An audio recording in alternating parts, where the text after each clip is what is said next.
Okay, గుంటూరులో అసలు బోరుగడ్డ పరిస్థితి ఏంటి? తను వెలాఫా సార్ ఒకటి బాగా చదువుకున్నాను అంటాడు, ఎన్నో డిగ్రీలు తీసుకున్నాను అంటారు. ఇప్పుడు నేను ఒక మంచి వ్యక్తిగా మారాను, మంచి కోసమే నేను మాట్లాడతాను, ఒక తప్పు మాట మాట్లాడదా అంటాడు. ఏం చేస్తుండేవారు తను? సార్ ఇప్పుడు అతను ఏం అతను లండన్ వెళ్ళి వచ్చాడు, అంతవరకే వెళ్ళాడా? లండన్ వెళ్ళి వచ్చాడు. ఏంటి జాబ్ పర్పస్? నిజంగా నేను చెప్తా ఉన్నాండి, నిజంగా అతను అంత చదువుకున్న జ్ఞానం కలిగినోడైతే అతను మాట్లాడే మాటలు ఒక్క సెకండ్ వాళ్ళ ఇంట్లో వాళ్ళకి చూపిమనండి, బయట ఎవరికి వద్దు. వాళ్ళ 5 చెల్లెళ్ళు అంటున్నాడు కదా, 5 చెల్లి వాళ్ళ అమ్మగారిని కూర్చోబెట్టి ఈ వీడియోలో ప్రదర్శించమనండి. ఇతను మాట్లాడిన మాటలు బూతులు ఇవే వీడియోస్ వైఎస్ఆర్ అసలు వీళ్ళు దొంగ నాటకాలు ఆడుతూ ఉన్నారు, దొంగ మొహాలు వేసుకొని.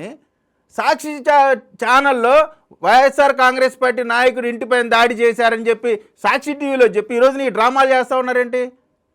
ఇది పూర్తిగా డ్రామా. కేవలం ఎస్సీల్ని ఈ రకంగా ఉపయోగించుకొని ఇప్పుడు వాళ్ళని వదిలించుకునేటువంటి ప్రయత్నం చేస్తూ ఉన్నారు.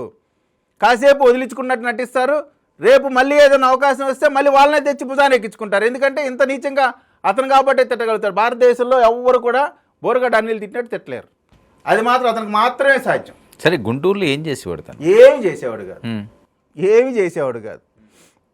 నాకు తెలిసినంతలో లండన్ వెళ్ళొచ్చా అంతవరకే. నేను అతను వ్యాపారం చేయటం కానీ లేదు ఇంకోటి కానీ ఎక్కడా చేయటం నేను చూడలేదు, ఎవరికి తెలియదు. అతను ఆస్తులన్నీ సీజ్ చేశారట, చాలా కష్టం. ఏంటంటే ఆయన గుండె, అందుకని అడుగుతున్నాను ఏమన్నా ఉందా సార్? అన్నీ కూడా అతను నిజంగా చేసుంటే సో అండ్ సో ఆస్తులు, ఇగో నా కాగితాలు ఈ సీజ్ చేశారు, ఇగో నీ డబ్బు ఇచ్చి అని చెప్పేవాడు కదా.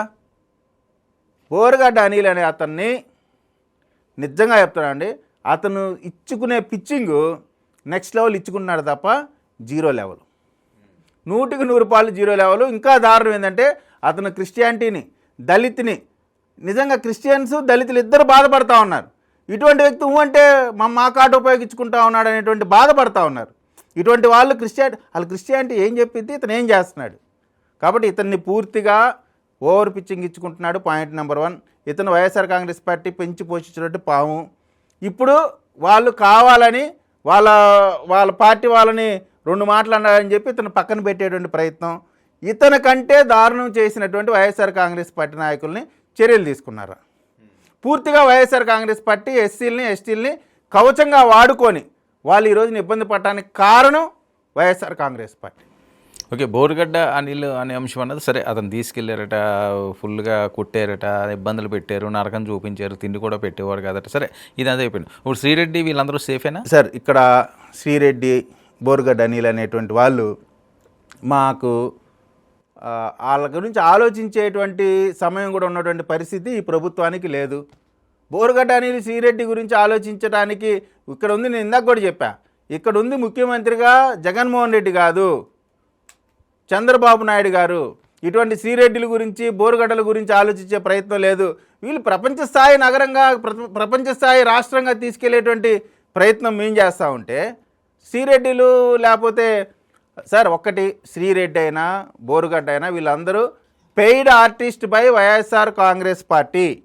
వైఎస్ఆర్ కాంగ్రెస్ పార్టీ స్పాన్సర్ చేసి వీళ్ళతో 5 సంవత్సరాలు అమ్మ బూతులు, అయ్య బూతులు, ప్రపంచంలో కొత్త బూతుల్ని కనిపెట్టి తిట్టించినటువంటి వ్యక్తులు వీళ్ళు. కాబట్టి వీళ్ళకి ఖచ్చితంగా బోరుగడ్డ అనిల్ చెప్తా పంగ జీర్చారు. నిజంగా నాకు తెలిసి ఏం జరిగిందో తెలియదు, కానీ ఒకవేళ జరుగుంటే అతన్ని పబ్లిక్గా చేయాల్సినటువంటి అవసరం ఉంది. అతన్నే కాదు, శ్రీరెడ్డిని కూడా ఆ విధంగా చేయాల్సినటువంటి అవసరం ఉంది. ఇంకొకటికి కూడా ఆ విధంగా మాట్లాడాలంటే